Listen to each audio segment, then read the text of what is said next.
Pa i ndryshu 5 gjëra në jetë, nuk kemi ndryshim të plot. Ndryshimi i plot i një njeriu bëhet kur ai ndryshon 5 gjëra në personalitetin e tij.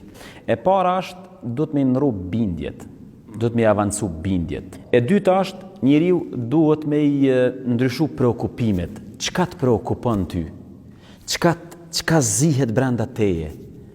Preokupimet flasin shumë për njerëz. E treta është aftësitë me i zhvillu.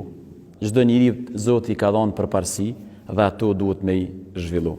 Ka dallim shumë të madh me avancu një përparësi që ta ka fol Zoti, edhe me avancu një përparësi që ti nuk e ke pas në natyrshmërinë tënde.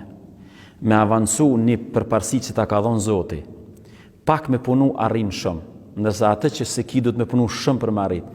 Prandaj njerëzit gjithmonë duhet me këshirë cilat janë përparësitë e tyne, edhe në ato me punu sepse në ato arrihet shpejt. E katërta, raportet me i përmisu, raportet ndërnjerëzore, mënyra e komunikimit, muhabeti, mënyra që spajtohemi është jashtëzakonisht, raportet janë gjithçka në jetë, edhe shëmbëltyrat.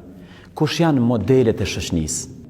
Kur ti fol me një fëmijë dhe i thu si kush ki qef mu bo këtën, ose edhe me një të rritën, si kush aspiron mu bo, a kjo determinon ndryshimin. Qëto janë 5 gjanat thelbësore që e determinojnë një ndryshim substancial, një ndryshim i thellë, i madh.